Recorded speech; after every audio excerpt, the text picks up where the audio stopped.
Welcome to middle education. Finally अभी अगर मैं समय की बात करूं तो अभी बच चुका है एक, आप देख सकते हैं, और आप लोग का प्रश्न पत्र वायरल हो चुका है। जी हां, आपने सही सुना। अब प्रश्न पत्र मेरे पास आ गया है तो मैं इसका फुल सॉल्यूशन भी प्रिपेयर कर लिया हूं। अब तुम्हें करना क्या है, फटाफट सारे क्वेश्चन को बहुत अच्छे से प्रिपेयर करना है और सारे प्रश्न को अच्छे से तैयार करने के बाद अपने स्कूल के टॉपर आप बनोगे, इस बात की गारंटी देता हूं। क्योंकि आपका प्रश्न पत्र एक सेट में नहीं बल्कि 2 सेटों में प्रश्न पत्र वायरल हुआ है। ऑलरेडी इसका वीडियो मैंने अपलोड कर दिया है। अब इसकी बारी है, फटाफट इसको भी देख लेते हैं कि इसमें किस प्रकार से क्वेश्चंस रखे गए हैं। एंड इसके बाद आपको कुछ भी नहीं पढ़ना है।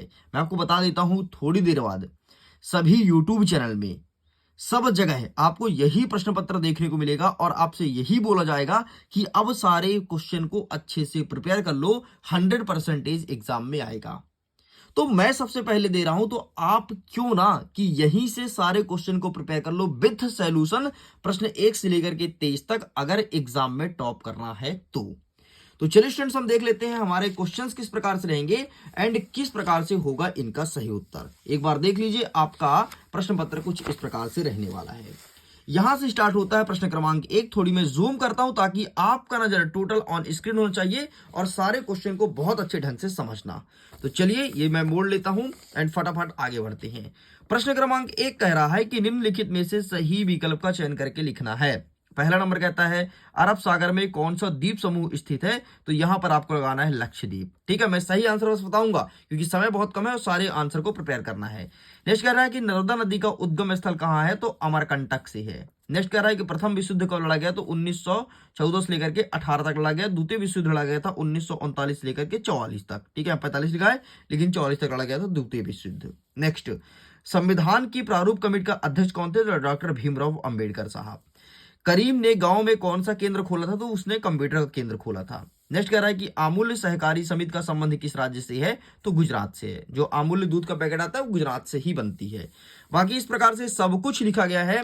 सारे क्वेश्चन को ध्यान से देख लो और बढ़िया बेहतरीन ढंग से प्रिपेयर कर लो। आगे बढ़ते हैं। नेक्स्ट प्रश्न कहता है प्रश्न क्रमांक 2। इसमें कह रहा है रिक्त स्थान की पूर्ति करो। पहला नंबर कहता है कि भारत की सबसे बड़ी अफवाह द्रोणी कौन सी है, तो यहां पर गंगा लिख रहा है।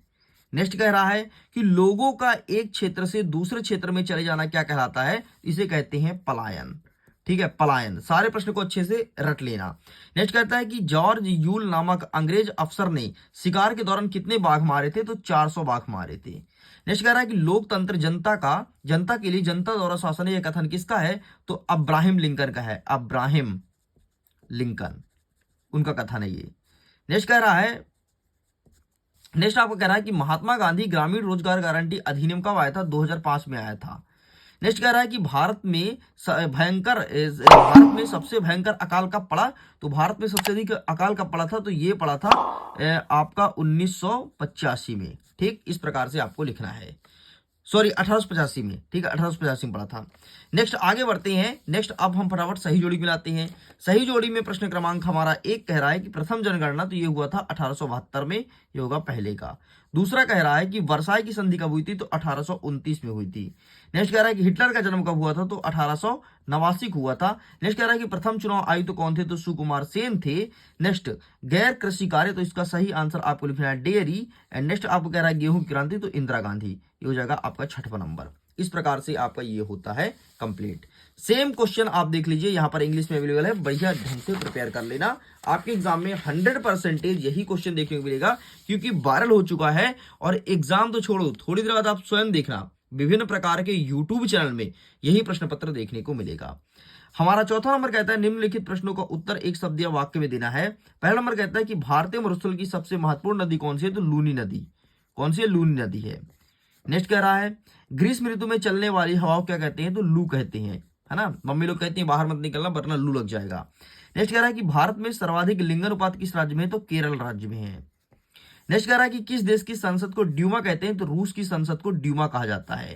नेक्स्ट कह रहा है कि भारत में वोट डालने की उम्र क्या है, तो 18 वर्ष से अधिक होना चाहिए। 18 वर्ष से अधिक। ठीक है। नेक्स्ट, मध्य प्रदेश में लोकसभा की सीटें कितनी है, तो 29 सीटें हैं। लो, इस प्रकार से आपका ये होता है कंप्लीट। सेम क्वेश्चन आप इंग्लिश में देख सकते हैं, अवेलेबल है। प्रश्न 5 कह रहा है सत्य असत्य लिखो, ये भी आपके रहेगा 6 नंबर का। आओ देखते हैं। पहला नंबर कहता है कि तटीय प्रदेशों में तापांतर कम होता है, बिल्कुल सही है।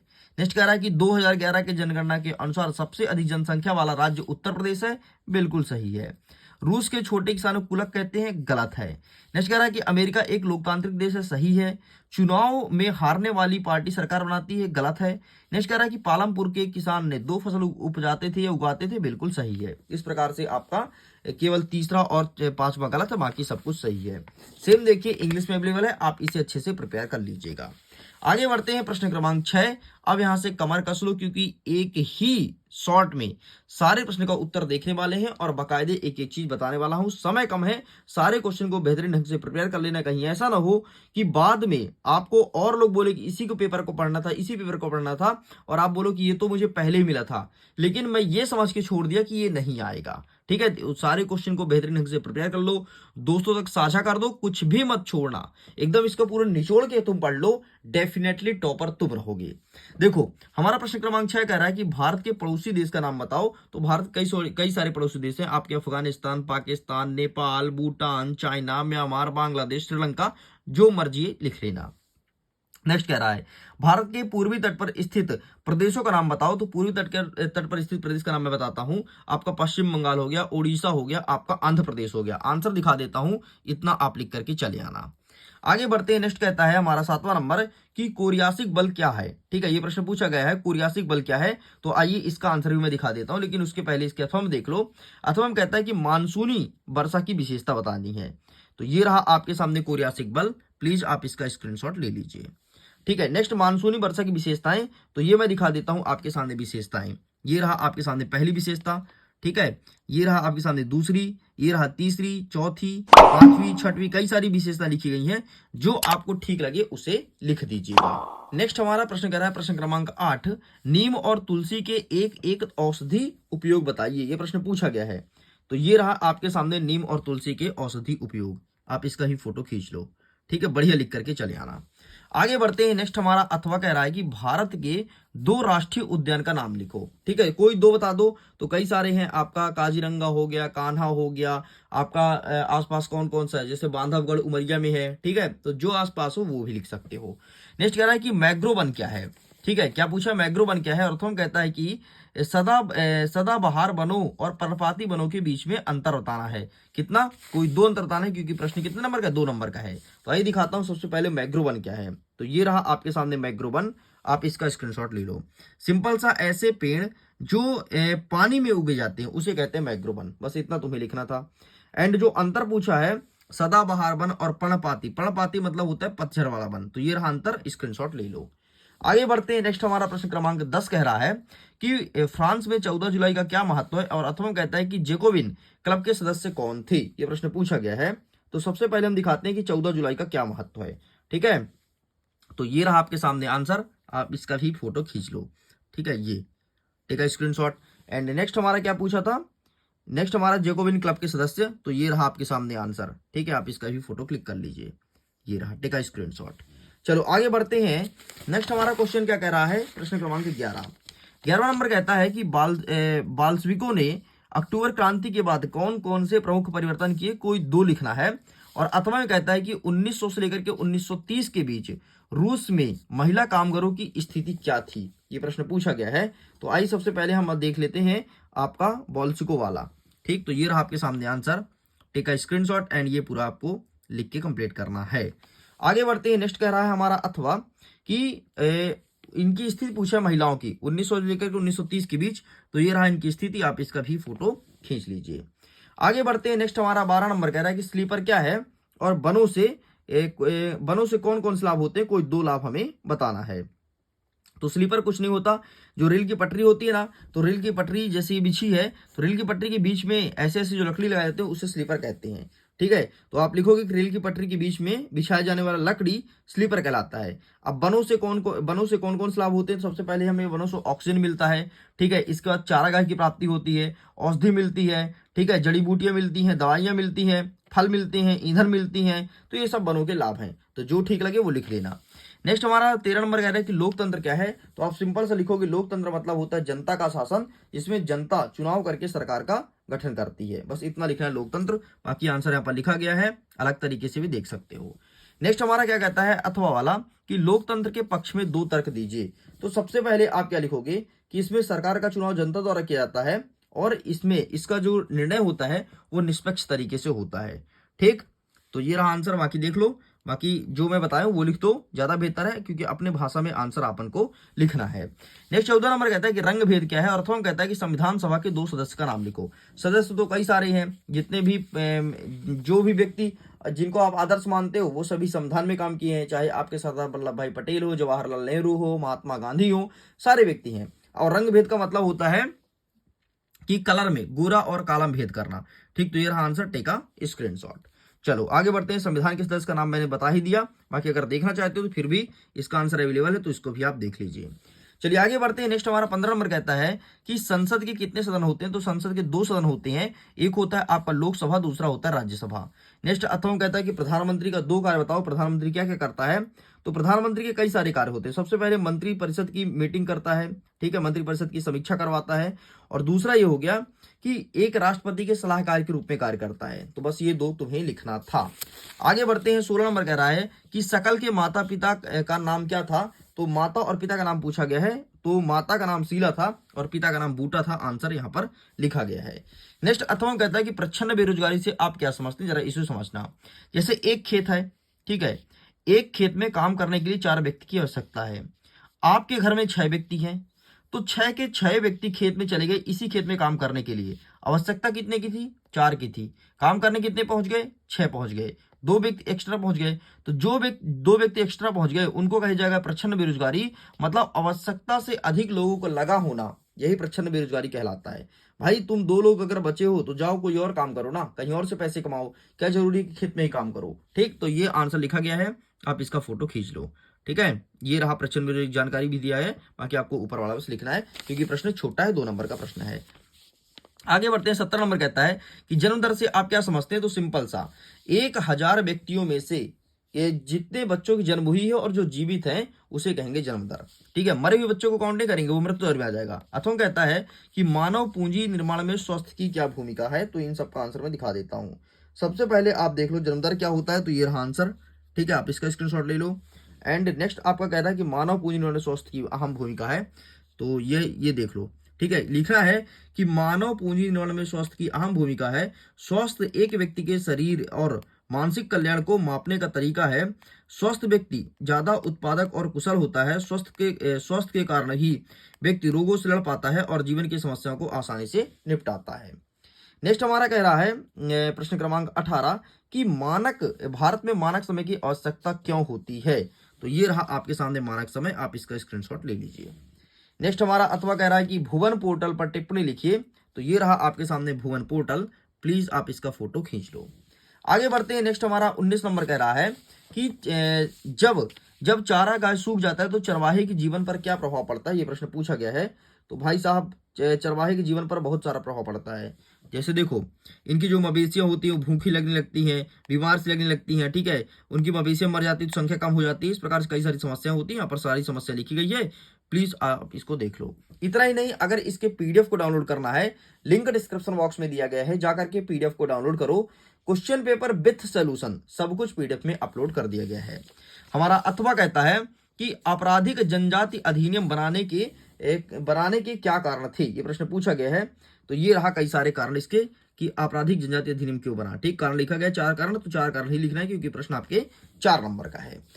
ठीक है, सॉरी 3 नंबर का है। नेक्स्ट हमारा कहता है 20वां नंबर कि भारत के राष्ट्रपति के अधिकार को समझाओ, और अथवा कहता है कि भारत में मंत्रियों के कितने प्रकार होते हैं। तो सबसे पहले देखते हैं राष्ट्रपति के अधिकार, ये यहाँ पर लिखा गया है। ठीक, इसका स्क्रीनशॉट ले लो।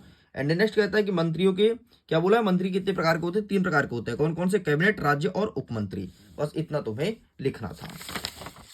आगे बढ़ते हैं। नेक्स्ट क्वेश्चन कहता है प्रश्न क्रमांक 21 नंबर कहता है कि मानचित्र पर दर्शाना है ब्रह्मपुत्र नदी, छोटा नागपुर का पठार, बंगाल खाड़ी एंड उत्तरी सरकार। ये मैं दिखा देता हूं, फिर अथवा वाला मानचित्र भी कवर अप करेंगे। करो कि हमें इस प्रकार से मानचित्र देखने को मिलेगा। वैसे मानचित्र और ब्लैंक आएगा, अब मेरे पास ब्लैंक नहीं है इसलिए मैं इसमें समझा रहा हूँ। क्या बोला है? ब्रह्मपुत्र नदी। तो ब्रह्मपुत्र नदी आपके यहाँ पर बहता है, ये देखो ऐसे आएगा, ऐसे ध्यान से देख लो, ऐसे बहेगा, ऐसे बहेगा और ये आ जाएगा बंगाल में, ये है ब्रह्मपुत्र नदी। नेक्स्ट क्या कह रहा है आपका? छोटा नागपुर का पठार। तो ये नीचे कर दोगे, जो नीचे पूरा दिखाओगे इसे कहते हैं छोटा नागपुर का पठार। नेक्स्ट क्या कह रहा है? बंगाल खाड़ी। तो ये रहा आपके बंगाल की खाड़ी। नेक्स्ट क्या कह रहा है कि आपका उत्तरी सरकार। तो उत्तर साइड ऐसे जो दिखा दोगे ऐसे, इसे कहते हैं उत्तरी सरकार, ऊपर का भाग। ठीक, कंप्लीट होता है। नेक्स्ट हमारा अथवा कहता है कि भारत के मानचित्र में दर्शाना है काराकोरम और गिरी श्रेणी और भारतीय मरुस्थल और लक्षद्वीप। सबसे पहले लक्षद्वीप देख लो, ये लक्षद्वीप लिखा गया है। ठीक है, नेक्स्ट क्या कहता है? भारतीय मरुस्थल। तो ये राजस्थान जो है ना, पूरा पूरा राजस्थान डेजर्ट से, तो ये पूरा राजस्थान भारतीय मरुस्थल हो गया। नेक्स्ट क्या कहता है? काराकोरम। तो काराकोरम श्रेणी ये है, ये लद्दाख हो गया, लद्दाख के नीचे काराकोरम। ठीक, ये पूरा काराकोरम श्रेणी हो जाएगा, ऐसे लाइन खींच दोगे काराकोरम। और नेक्स्ट कहता है गिरी। तो गिरी आपका रहेगा यहाँ पर, गिरी है जो गुजरात में। ठीक, तो यहाँ पर गिरी कर दोगे, बस खत्म। इस प्रकार से आपका ये होता है कंप्लीट। चलो आगे बढ़ते हैं। 22वां नंबर कह रहा है कि संविधान द्वारा नागरिकों को कौन कौन से मौलिक अधिकार दिए गए हैं, किन्हीं 4 अधिकारों को समझाना है। अथवा कहता है कि लोकतंत्र में अधिकारों की आवश्यकता क्यों है। तो आओ सबसे पहले हम उनके मौलिक अधिकार की बात करते हैं, कौन कौन से मौलिक अधिकार दिए गए हैं। तो देखो, नागरिकों को 6 प्रकार के मौलिक अधिकार है: समानता, स्वतंत्रता, शोषण के विरुद्ध, धार्मिक स्वतंत्रता और सांस्कृतिक और शिक्षा का अधिकार, संवैधानिक उपचार का अधिकार। अब इसे आपको डिटेल करना है, कोई 4 अधिकारों का। ठीक है, तो इसका डिटेल आपको मैं दिखा देता हूं। ये रहा, ये इनका आर्टिकल लिखा गया है कि समानता का अधिकार 14 से 18 तक दिया है। स्वतंत्रता का आर्टिकल जरूर लिखना। ठीक है, कोई 4 का आप रट लो, रट ही लो, आर्टिकल लिखना। और आर्टिकल लिखने के बाद आप लिख देना कि समानता के अधिकार में सभी व्यक्ति समान है, जाति, धर्म, लिंग, वंश के आधार पर कोई व्यक्ति अलग नहीं है। स्वतंत्रता मतलब सभी व्यक्ति को कहीं भी घूमने की स्वतंत्रता है, कहीं भी जाने की स्वतंत्रता है, घर बनाने की, बोलने की, ये स्वतंत्रता के अधिकार के अंतर्गत दिया जाता है। नेक्स्ट कहता है शोषण के विरुद्ध अधिकार। इसका मतलब ये है कि अगर कोई बालक या बालिका 14 साल से कम उम्र की है और उसे कोई हम कंपनी में, फैक्ट्री में काम करा रहे हैं, तो वो कानून नहीं है, बल्कि उसके खिलाफ कार्रवाई हो सकता है। एंड एक और लिख दो, धार्मिक स्वतंत्रता। इसका मतलब ये है कि आप कहीं भी जाकर के किसी भी धर्म का प्रचार प्रसार कर सकते हैं, किसी भी धर्म के बारे में बोल सकते हैं, आपको स्वतंत्रता है, बस इतना लिखना है। नेक्स्ट कह रहा है अथवा में कि लोकतंत्र में अधिकारों की आवश्यकता क्यों है। तो ये रहा आपके सामने आंसर, आप इसका स्क्रीनशॉट ले लो। लेकिन मैं तो कहता हूं आप ये वाला लिखो, ऊपर वाला ज्यादा अच्छा रहेगा, क्योंकि 4 पॉइंट में लिखना है ना, तो आपको ज्यादा नंबर मिलेंगे, इस चीज को ध्यान रखिएगा। चलो आगे बढ़ते हैं। नेक्स्ट कह रहा है 23वां नंबर, निर्धनता उन्मूलन के लिए सरकारी रणनीतियां, सरकार क्या क्या कर रही है। और अथवा में कहता है कि भारत में निर्धनता के क्या कारण है। तो ये रहा सबसे पहले, आप देखो सरकारी रणनीतियां। ठीक है, यहाँ पर सारी रणनीति लिखी गई है, सरकार क्या क्या कर रही है, एक एक चीज का रणनीति लिखा गया है। एंड नेक्स्ट आपका कह रहा है निर्धनता क्या कारण हो सकता है, तो ये 4 कारण आपको लिखना है। ठीक है, चलिए इस प्रकार से स्टूडेंट्स मैं पूरा का पूरा पेपर कंप्लीट कर दिया हूं। बस 2 ही पेपर वायरल हुआ था और 2 सेटों का वायरल हुआ था। एक है सेट नंबर, मैं सेट नंबर नहीं बता रहा भाई, वैसे एक है चलो सेट नंबर ई और दूसरा सेट नंबर डी। ठीक है, तो दोनों सेट को अच्छे से पढ़ लेना, डेफिनेटली एग्जाम में टॉप करोगे और सारे क्वेश्चन को बेहतरीन ढंग से प्रिपेयर कर लेना। आज के टॉपर आप हो। मैं वीडियो को करता हूं। Thanks for watching. पीडीएफ को डाउनलोड करो, लिंक डिस्क्रिप्शन बॉक्स में दिया गया है। Bye bye.